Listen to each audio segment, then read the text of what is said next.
Welcome to another episode of Space Together with Justin Knapp and our special guests, where you can learn how space sharing can enable you to generate a non-traditional income stream while making an impact. Hey everybody, I want to say a huge thank you and welcome to Pastor David Washington. Man, I talk about you all the time. I can't tell you how many times I've been in meetings with people and talking about different churches and people trying to have impact with what they have in their community. And man, you are always right at the top of the list. You and one of your friends that we both love, Pastor Andrew Morrell out in Indiana. You guys are way at the top of my list. I just love what you're doing. So glad that I've had the opportunity to go and check out your facility. So want to say, man, I talk about you all the time and I could not be more excited to have you on the podcast and have you on this interview. Amen. I'm glad to be here. Absolutely, man. Well, all right. Well, just kind of to go ahead and jump in, tell us a little bit about who you are. Tell us a little bit about your connection to the Evangelical Covenant. I was born and raised on the far south side of Chicago in a community called Roseland, Pullman, West Pullman area. That's where I'm from. As a youngster, I would say up until about 5 years old, I had, I went to church. Our family was a church attending family, wasn't a believing family, but a church attending family, except for my grandmother. She was believing. And I had an impact. Praise God for grandmothers, spiritual man. Impact, amen. Yeah. Spiritual impact in my life during that season. And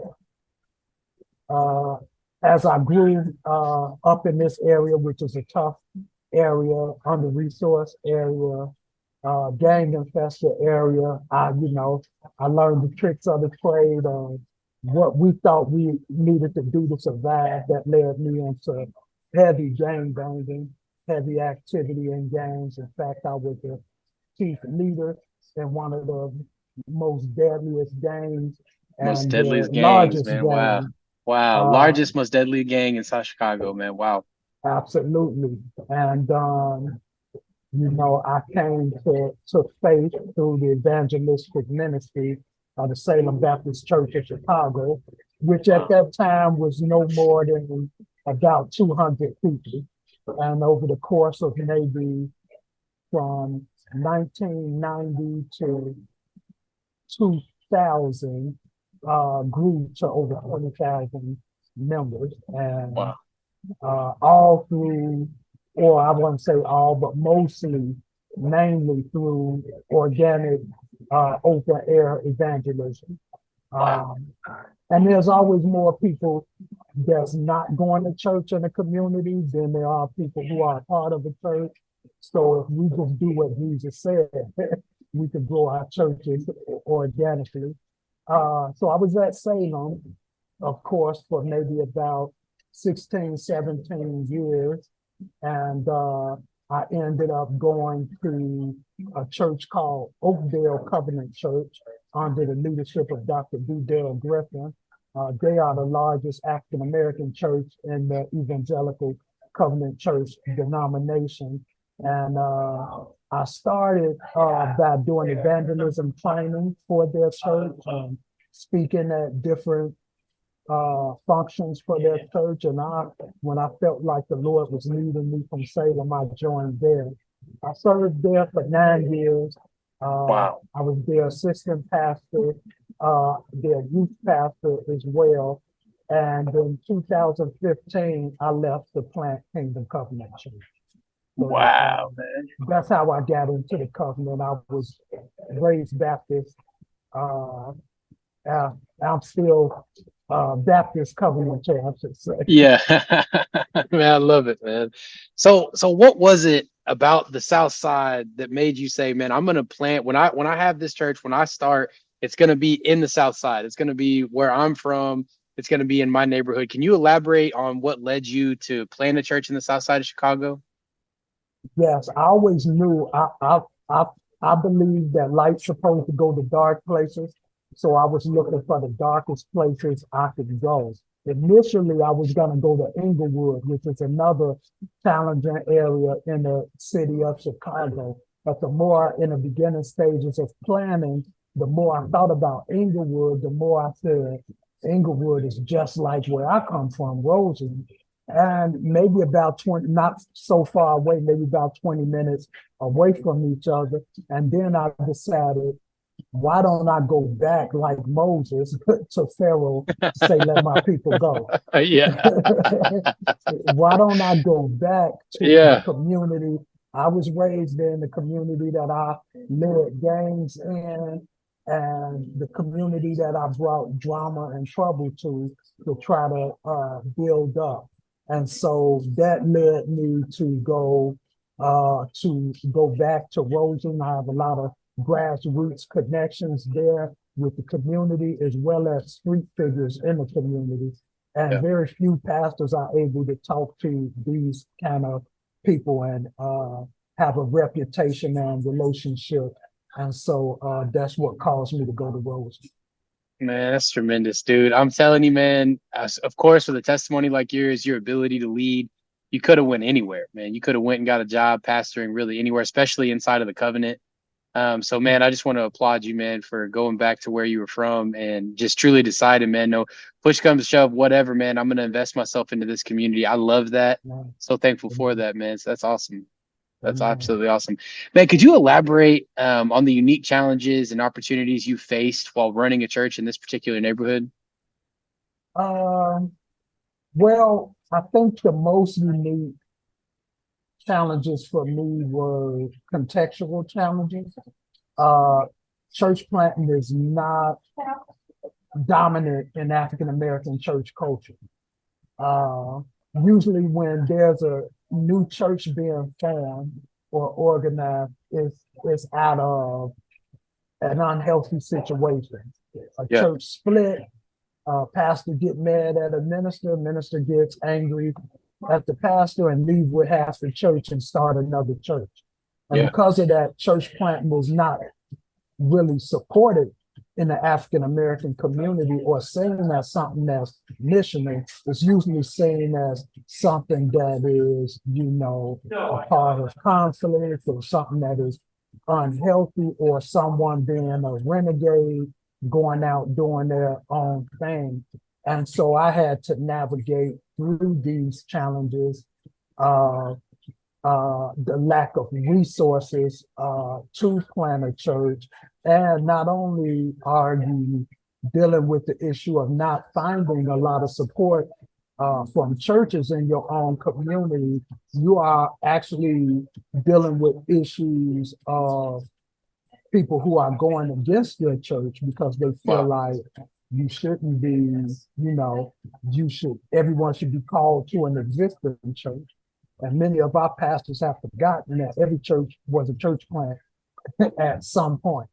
Yeah, and man. So, and then because it's not a cultural norm for us, I had to learn the culture, which took me a couple of years to really invest myself in reading, going to conferences, meeting with other church planners, learning from church planners who did well, learning from church planners whose churches failed, and all of that.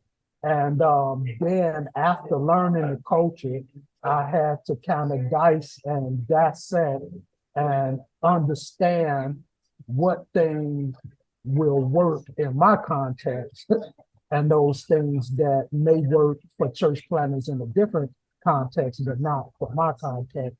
And so because of that reason, we went very slow in launching our church.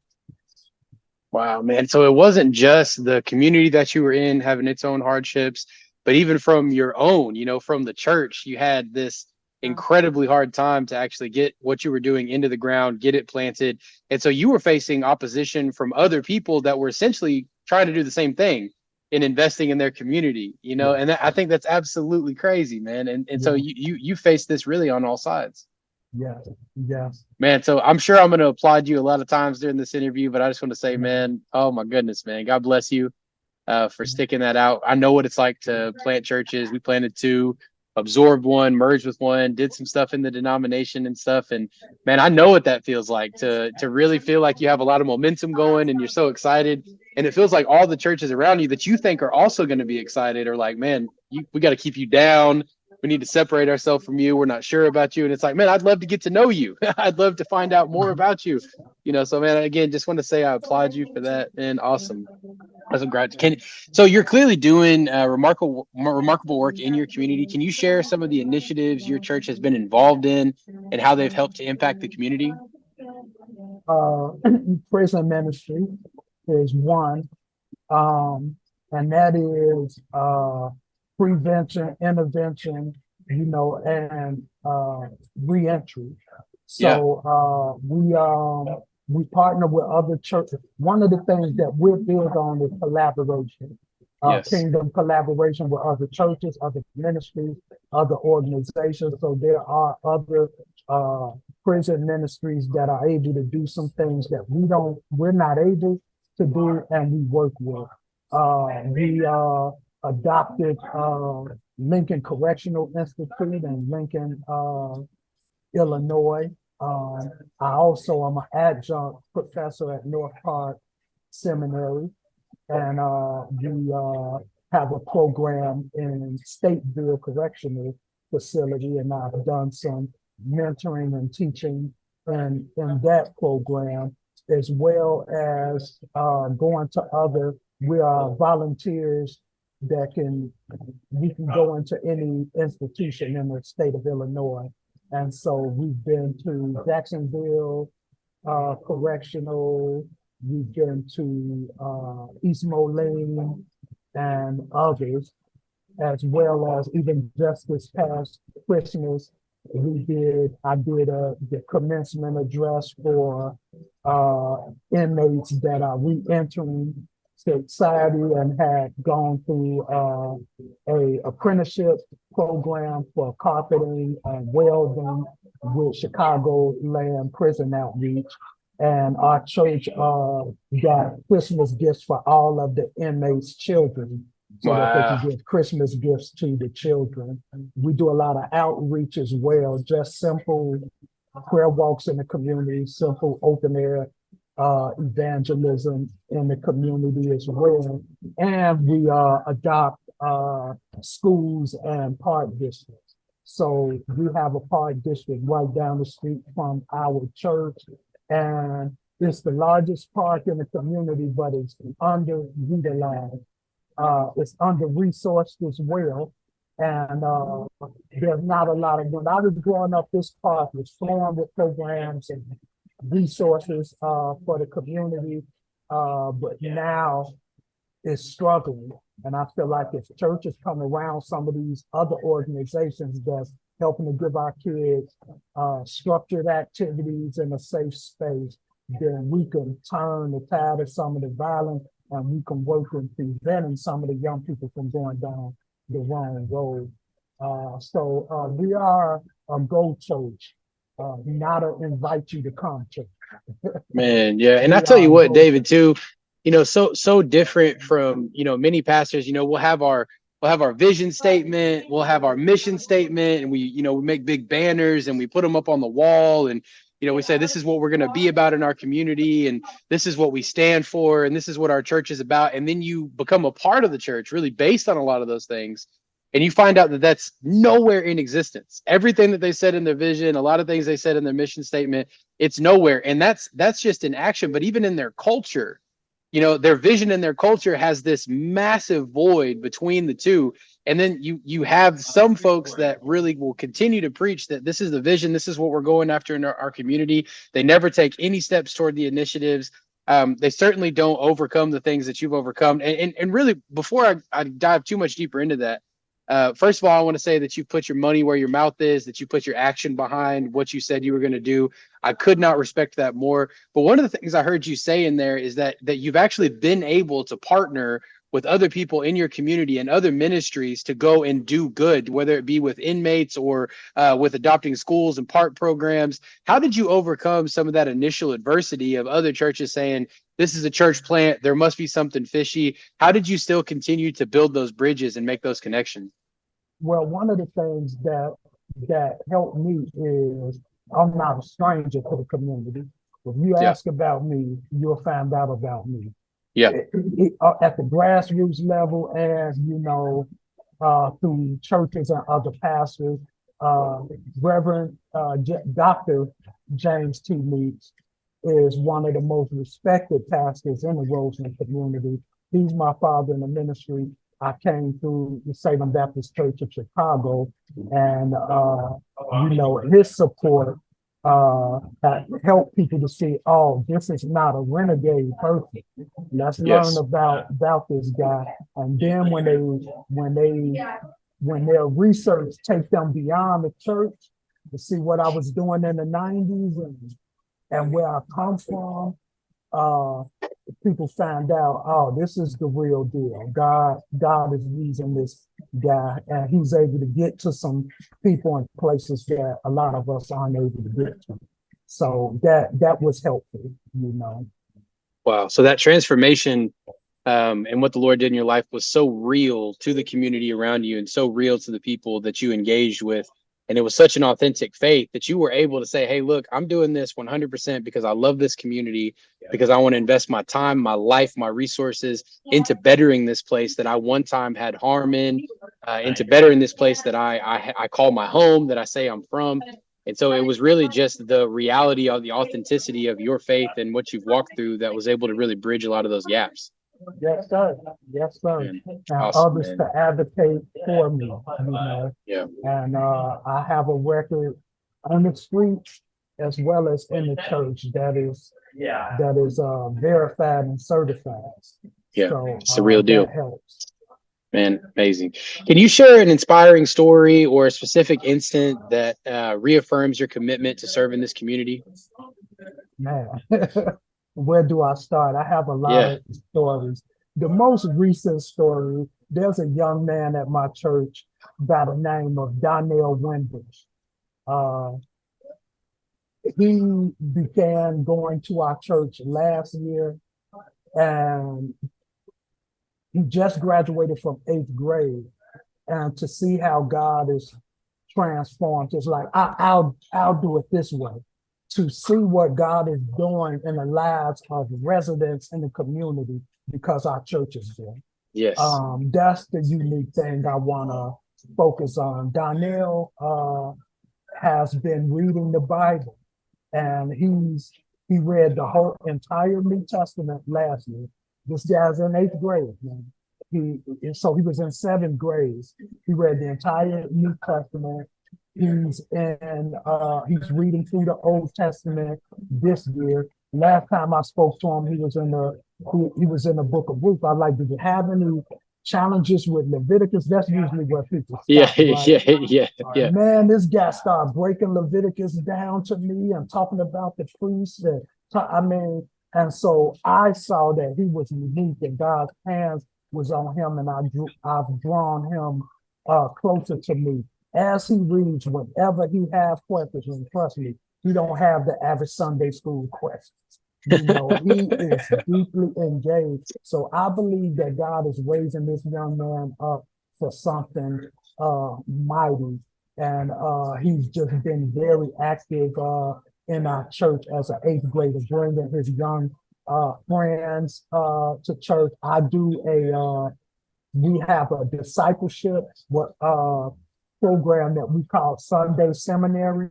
So after church on Sunday, we actually do like Bible college courses. We're doing a Old Testament survey right now. And when I found out where he was, I had him come be a part of the survey, the Old Testament survey. He brings his friends with him. He's evangelizing. He brings people in. And he had no church background before our church came to the community.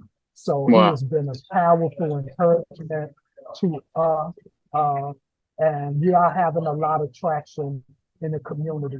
So we're doing a school supply giveaway for teachers this year, because we used to do school supplies for kids every year. And then we end up with a lot of school supplies left over and book bags because so many people are doing school supplies for children. We found out that the average teacher spends over $1,500 a school year on getting supplies out of their own Wow. pocket that Wow. that the school doesn't pay for. And so this year we're doing a school supply giveaway for the teachers. And we went into one of the high schools, the high school that's right behind our church. I've been wanting to meet their principal and meet their staff. So this was my opportunity to go in. And I went in to introduce myself as the pastor at the church behind their school. And these people was like, we know who you are, Pastor Washington. I'm like, how do you know me? And they went through my whole story of, we know you came out of Oakdale. We know you connected to Pastor Meeks. We see all the things that you're doing in the community. And I'm like, wow, the community Wow, really man. is watching. So these kind of things encourage me and help me to know that we're right where we're supposed to be doing what Amen. we're supposed to be doing. I couldn't agree more, man. I think that, one of the things that somebody asked me a long time ago was, if your church was to shut down today, would your community know that you were gone? And just everything that you're saying to me, and the majority of churches, they'll make something up, about, yeah, they would know that we were gone, this, that, whatever. Man, your community knows you. And I think the reputation that you're creating is that of somebody that is really trying to be there for their community. And it was really interesting that you said that Darnell was in Leviticus. Man, I remember when I think I was 22, I had already been pastoring for 3 years, and one of my mentors got invited to this invite-only pastors gathering. It was supposed to be like a real special thing, and he was like, man, I'm not going up there to hang out with all these people. So he sent me instead. So I go and I'm like, 30, 40 years younger than everybody else there. There is no one within my age range at all. And a pastor from California got up and he talked about the actual Levitical priesthood, and he said that just the way that it was set up was from 19 to 30, you would learn from those that had been in the temple, doing the sacrifices, doing all the rituals. And then from 30 to 50, you would be the one in the temple actually performing all the ceremonies and doing all the sacrifices. But then from 50 to the rest of your life, you were dedicated to those that were in that 19 to 30 year range. And so, man, I just want to say that's amazing to kind of see that actually unfolding right into your hands, that he's being able to learn from somebody that's in the temple, doing the sacrifices, actually doing the work, and to know that he's getting the example that you're giving him, right? That this church is not about our church. It's a vehicle for our community to be impacted. Man, I absolutely love that. I absolutely love that. Thank you for sharing. Thank you for sharing all that, and we're going to shift a little bit. We're going to talk a little bit about space sharing and those things. But, one of my favorite things in the world is when I get on a call with somebody and I talk about, what we're doing and how we, empower people to activate their space, how we really just try to amplify the impact that you're already having in your community, amplify what you're trying to get done. And I can't even begin to describe to you the excuses that we hear from pastors all over the place. And all the time, man, I think about you and I think about Pastor Andrew, where you guys essentially are in this space where it's like, man, this is going to be difficult to do. This is hard reality. This is a hard church plant. This is certainly difficult to actually activate your space in this community. And you guys have already done this in a very successful way. So let me ask you, what initially sparked your interest in space sharing? How did you perceive it fitting in with your mission? Well, it's interesting, man. I feel like it was all a part of God's plan and I didn't know it. We actually was introduced to you when we first purchased our building. And so, and we purchased the building. We started a capital campaign the last Sunday of February in 2020. And then March of 2020 came and everything shut down. Yep. This turned out to be a blessing because it helped us to raise funds and to save funds since we weren't meeting in person. We was able to save up over 80, get together over 80 grand by from that March to September. We ended up purchasing a 15,000 square foot facility with a commercial kitchen, a fellowship hall, a sanctuary that seats 350. And, we had on the other side of school building with classrooms and office space. And God allowed us to get in it. However, when we came back to in-person service, everybody didn't come back with us. We was pushing back and forth into the over 100 gathering. And then when we came back, we was all the way down to like 30 or 40 people. Mm-hmm. Yep. And so now we have more responsibility. We have all of the extra expenses that come with taking care of a facility. All of the extra utilities and bills that come with the building, and we have less people and less income. And so we were trying to figure out how we were going to make it. When we came back, we had a lot of, well, I won't say a lot, but we had enough resources to get us through, through the decline of our income for maybe about 7-8 months. Then the well got dry, and we was just figuring out how to make it. So when the idea came to me, and I learned about what you guys were doing, I said, this sounds like something that will help us. And so we decided to go through the training, which opened our eyes to the possibilities of other things we could do, not just creating other streams of revenue and income for the church, but other ways to serve the community and to get people from the community into our space, to the point where, because our church is a community church, the facility is for the community. We didn't purchase the facility to just be a church sitting inside the building. We want this church to serve our community. And so Yes, a lot of what we learned through the training was about various ways we could get, when people come into your space, then they begin to see it as their space as well, or community resource as well. And so that's what connected me with the idea of moving forward and learning. And I must say that the good part is all of what we learn is tangible on video. The notes are tangible, and we appreciate you all being a continuing resource for us when questions come along down the road. So it was one of the greatest things that we've done, which has helped us to get into a position now that we're finally in a place where we feel like we're self-sustained, that we have enough to sustain ourselves without depending upon outside sources. Even though, we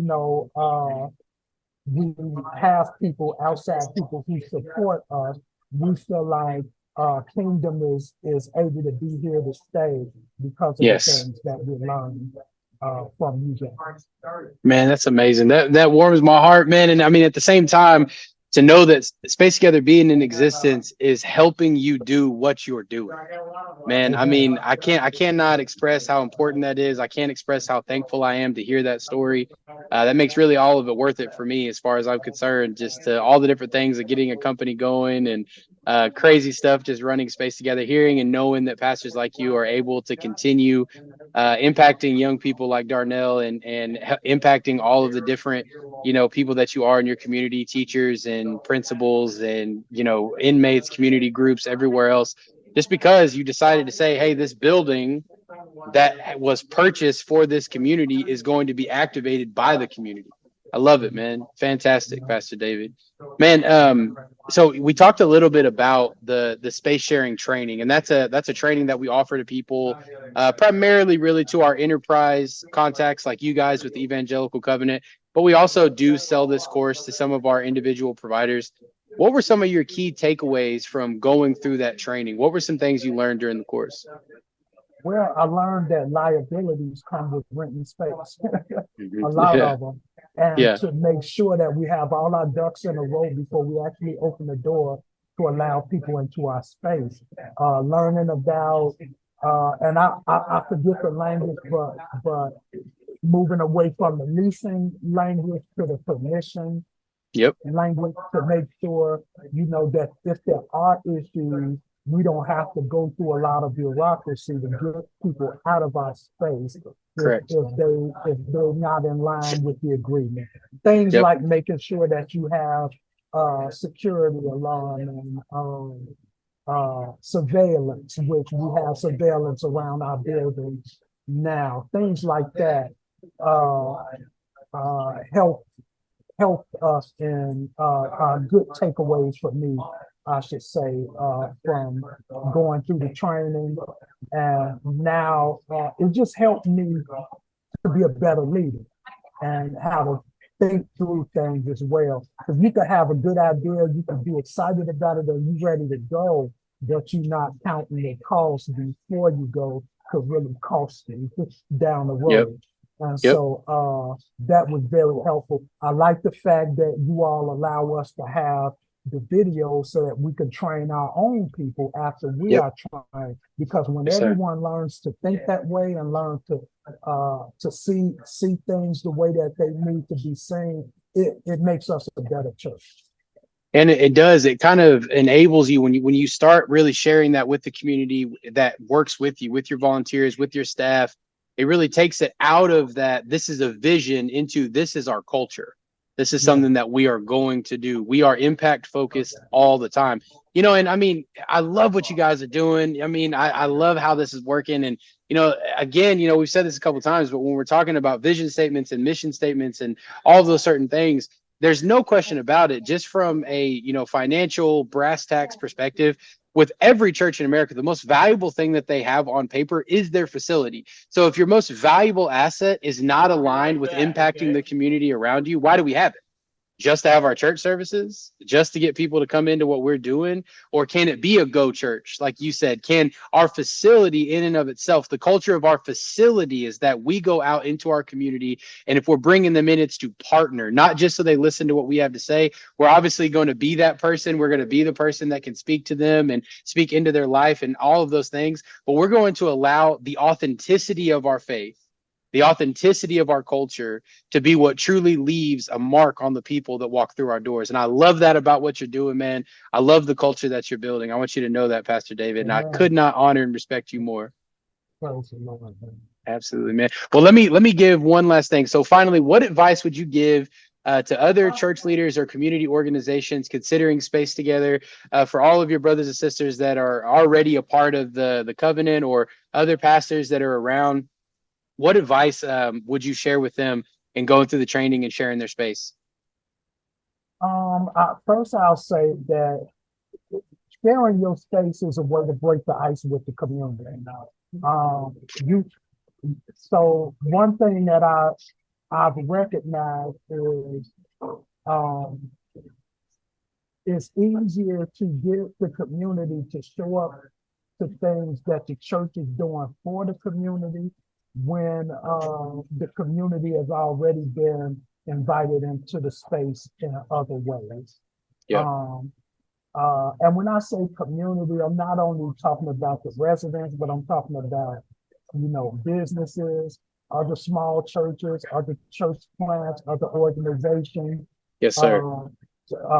allowing them to do some trainings at your church. We had a group that we allowed to use, a community group that we allowed to use our space for free, simply because we wanted them to get used to our space. We wanted them to know that this is a resource for the community as well as a resource for the church. and we found that some of them visited the church, some of them joined the church, and when we have events, they come freely because they feel like this church is open to us. One of the things about churches is churches can feel territorial to people in the community, and they can put a sign on the door that says all is welcome, but all don't feel welcome. And so sharing your space is one of the ways to break the ice, help people feel like they are a part of the space as well.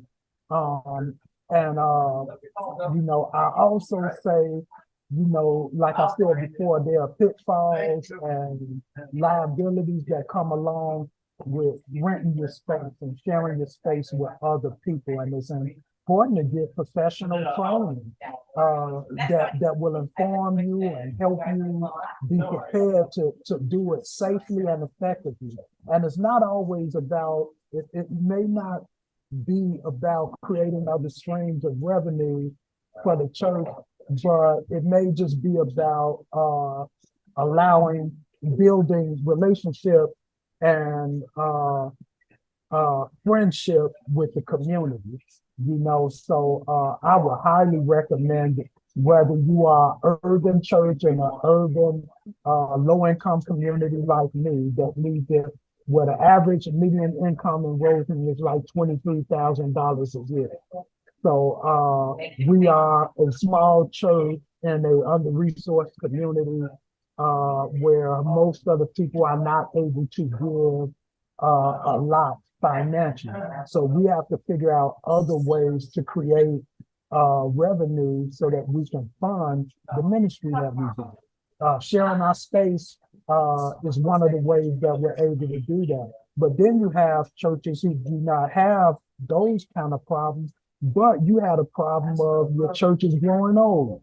The generation was territorial when they were young, and they all grew to be old, and being territorial pushed all the young people away. And so, the church is growing old and churches are dying because there are no others around. Sharing your space is a way to bring in other generations or to just bring in other people into your church and begin to build up, numeric growth and spiritual growth in the lives of people.